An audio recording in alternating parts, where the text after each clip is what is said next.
আপনজন আর না, আর আপনজন চুপ করে বসে থাকবে না, অনেক হয়েছে। কার কথা বলছি? আমার পম্পিদির কথা বলছি, যাকে আমি ভগবান বলে মানি। আর ভগবান উনি বটে আমার কাছে। আমাকে দায়িত্ব দিয়েছে, অসহায় মানুষ, গরিব মানুষ, আমাকে জিরো থেকে এক ধাপ উপরে উঠিয়ে দিয়েছে। আজকে এই গ্রামে এসছি কিছু মানুষকে হেল্প করতে। আর এই যে কিছু মানুষ দিনের পর দিন মানুষটাকে উপর থেকে টেনে নামানোর চেষ্টা করছে নিচে, মেন্টালি পেশেন্ট তৈরি করে দেওয়া হচ্ছে। কেন? আমি যেমন গরিবের জন্য ঘাম ঝরাতে পারি, সেরকম আমার মায়ের জন্য, আমার বোনের জন্য, আমার দিদির জন্য রাস্তায় নেমে লড়তেও পারি। সেই ক্ষমতা আমার আছে। যদি অতই লড়ার ক্ষমতা হয়, অতই গায়ের তোমাদের দম, শরীরের দম, চলে এসো, হাতা ধরো, খুন্তি ধরো, এই গরিব মানুষগুলোকে খাওয়াও, দেখি তোমাদের কত দম।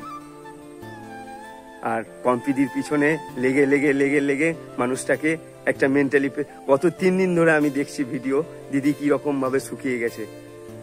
মা মরা একটা মেয়ে যে মানুষের কথা ভাবে, যে আপনজনকে তৈরি করেছে। আজকে আপনজন একজন দুজনকে না, শ মানুষকে খাবার তুলে দিচ্ছে। আমার দিদি ভাইরা আমাকে হেল্প করছে, সহযোগিতা করছে। আর এরা ফেক অ্যাকাউন্ট বানিয়ে, তোমরা কি ভেবেছো যে তোমাদেরকে ধরতে পারা যাবে না?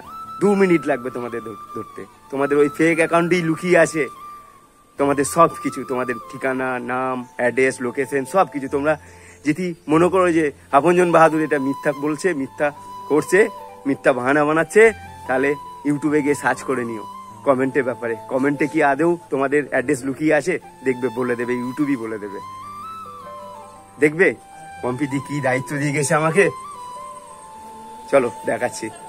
যদি অতই দম, চলে এসো, খুন্তি ধরো, গরিব মানুষকে খাওয়াও, অসহায় মানুষকে খাওয়াও।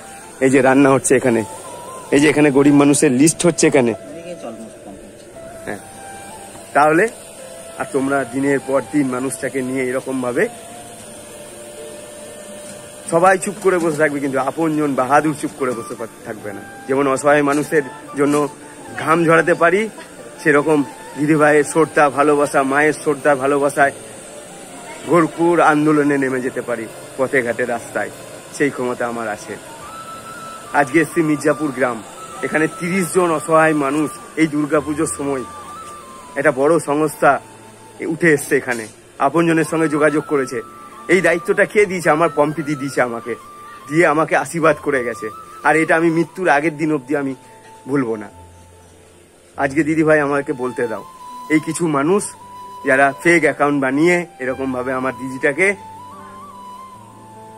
কি হাসি আছে দিদির মধ্যে, কি কি হাসি আছে।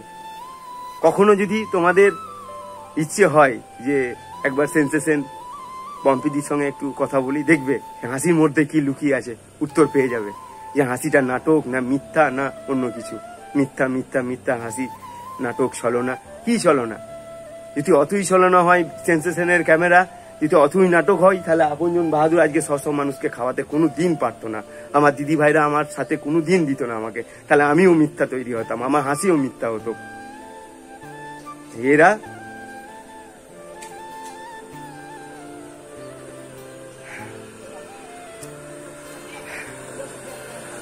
হয়েছে নানি একদম যেন এইরকম ভাবে আর যেন না শুনতে পারি, নালে চৌরাস্তায়, রাস্তায়, কলকাতায় নেমে যাবো আন্দোলনে। আমার দিদির সঙ্গে নোংরামো আর বসে থাকবে না আপনজন বাহাদুর।